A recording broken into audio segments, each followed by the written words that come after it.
Hello everyone, আসসালামু আলাইকুম। কেমন আছেন আপনারা সবাই? আশা করি ভালো আছেন। যে যেখান থেকে আমার ভিডিওটি দেখতেছেন সবাইকে জানাই অসংখ্য অসংখ্য ধন্যবাদ।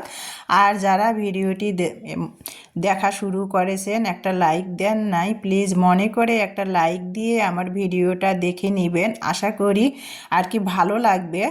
আর আপনাদের একটা লাইকে আমার ভিডিওটা আর 5 জনের মাঝে পৌঁছাই দিতে পারে। তো যাই হোক বন্ধুরা, দেখেন আজকে দুপুরে রান্না করব আমি সরিষা শাকের ভাজি, কাঁচা কলার চপ। তো সরিষা শাকটা অফ ক্যামেরাতে আমি লবণ দিয়ে সিদ্ধ করে পানি ঝরাতে দিয়েছি।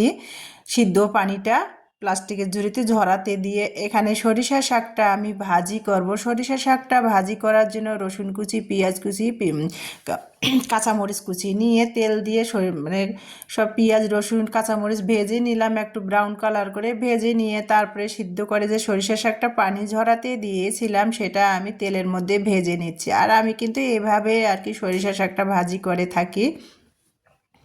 তো দেখেন কত সুন্দর করে আমি সরিষা শাকটা আমি ভাজি করে নিচ্ছি। আর সরিষা শাক সিদ্ধ করার পরও না একটু পানি পানি হয়ে থাকে, সেই জন্য আমি পেঁয়াজ রসুন কাঁচামরিচটার সাথে ভালো করে আর কি ভেজে নিব আর কি।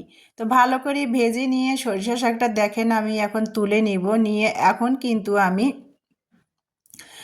কিন্তু আমি ওই যে কাঁচা কলা সিদ্ধ করে নিয়েছি অফ ক্যামেরাতে। কাঁচা কলাটা ধুয়ে ঠুমা ঠুমা করে কেটে সাথে একটা আলু দিয়ে 1 চিমটি হলুদ দিয়ে কলাটা কিন্তু অফ ক্যামেরাতে আমি সিদ্ধ করে নিয়েছি। এখন ভর্তা বানাবো। এখানে হলুদের গুঁড়া, পরিমাণ মতো মরিচের গুঁড়া, শুকনো মরিচের গুঁড়া, তারপরে 1 চিমটি টেস্টিং সল্ট, স্বাদ মতো লবণ, পেঁয়াজ কুচি, কাঁচামরিচ কুচি, ধনিয়া পাতা কুচি, তারপরে আদা রসুন বাটা, আর এখানে আমি জিরা ধনিয়ার গুঁড়া, আর এখানে 1 টেবিল চামচ আমি শুকনো চালের গুঁড়ো দিয়েছি। শুকনো চালের গুঁড়ো দিলে কাঁচা কলার চপটা খেতে ভালো লাগে। তো সেই জন্য আর কি শুকনো চালের গুঁড়া দিয়েছি। আমার ঘরে শুকনো চালের গুঁড়া ছিল, সেটাই দিয়ে দিয়েছি। তো তারপরে দেখেন চাইলে কিন্তু এটাতে কর্নফ্লাওয়ারও দেওয়া যায়। তো আমি শুকনো চালের গুঁড়া 1 টেবিল চামচ দিয়েছি। দিয়ে এখন কিন্তু অপর সাইডে 1 চিমটি লবণ দিয়ে আমি একটা ডিম ফেটিয়ে নিচ্ছি চামচের সাহায্যে। এদিকেও অপর সাইডে ডিমটা ভালো করে ফেটিয়ে নেওয়া হলো। আর তার পাশে আমি এখন কিন্তু এই যে ভর্তাটা কাঁচা কলার যে বানাবো, মরিচ পেঁয়াজ রসুন সব মিশ্রণ একসাথে হাত দিয়ে কষলাই নিয়ে সিদ্ধ করে আলু আর কাঁচা কলা রেখেছি, সেটাই ভালো করে হাতের সাহায্যে চটকায় চটকায় মেখে নিচ্ছি দেখেন। আর যদি শুকনো চালের গুঁড়া না দিতাম তাহলে এভাবেও কিন্তু কাঁচা কলার ভর্তাটা গরম ভাতের সাথে ভালো লাগতো। আমি যেহেতু চপ বানাবো সেই জন্য আমি শুকনো চালের গুঁড়াটা দিয়ে দিয়েছি। সেই জন্য আমি শুকনো চালের গুঁড়াটা দিয়ে দিয়েছি। দিয়ে এখন ভালো করে ভর্তাটা বানিয়ে নিলাম। নিয়ে তারপরে কিন্তু এখানে কিন্তু আমি হাতের সাহায্যে গোল গোল করে শেপ করে নিচ্ছি, মানে চপ যেভাবে বানাই সেভাবে দেখেন। তো সবগুলো আমি হাতের সাহায্যে ভালো করে গোল গোল করে শেপ বানিয়ে নিয়ে তারপরে চুলার মধ্যে তেল গরম করে নিব। চুলার মধ্যে তেল গরম করে তেলটা যখন গরম হয়ে যাবে তারপরে ডিমের মধ্যে কাঁচা কলার শেপ আকারে যে চপগুলা বানিয়ে নিলাম সেটা কিন্তু ডিমের মধ্যে চুবিয়ে চুবিয়ে গরম তেলে আমি ভেজে নিব। দেখেন ডিমের মধ্যে চুবিয়ে চুবিয়ে গরম তেলে ভেজে নিচ্ছি কাঁচা কলার চপ। আর এটা কিন্তু গরম গরম খেতে কিন্তু খুবই মজা লাগে, মনেই হয় না যে এটা কাঁচা কলা দিয়ে চপ বানিয়েছি। খেতে কিন্তু পুরা মাংসের যে চপটা আমরা বানিয়ে থাকি মাংসের কিমা দিয়ে সেটার মতোই কিন্তু লাগে।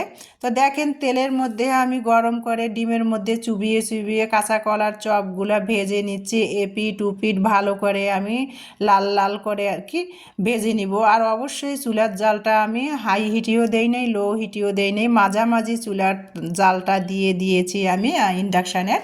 তো দিয়ে তারপরে কিন্তু আমি দেখেন এপিঠ উপিঠ করে ভালো করে লাল লাল করে ভেজে নিব। তো ভেজে নেওয়ার পর তারপরে কিন্তু এটা পরিবেশন করব। তো অবশ্যই চুলার জালটা আমি মাঝামাঝি দিয়েছিলাম, বেশি দিলেও কিন্তু কাঁচা কলার চপের ভিতরটা ভালো লাগে না খেতে। তো সেই জন্য মাঝামাঝি জাল দিয়ে চুলায় আমি কাঁচা কলার চপগুলো একে একে সব ভেজে নিচ্ছি ডিমের মধ্যে চুবিয়ে চুবিয়ে। দেখেন আমি কিভাবে আমার স্টাইলে ভেজে নিচ্ছি কাঁচা কলার চপগুলো। আর এটা কিন্তু হলে আমার মেয়েরা কিন্তু আর অন্য কিছুর প্রয়োজন মনে করে না, এটা দিয়ে সুন্দর মাসাল্লা করে ভাত খেয়ে নেয়।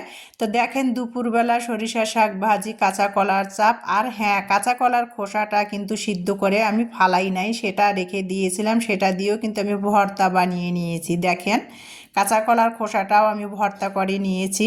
তো দেখেন কাঁচা কলার খোসার চপ, কাঁচা কলার খোসা ভর্তা আর সরিষা শাক ভাজি, সেটা দিয়ে দুপুরের খাবার খাবো বিসমিল্লা করে বন্ধুরা।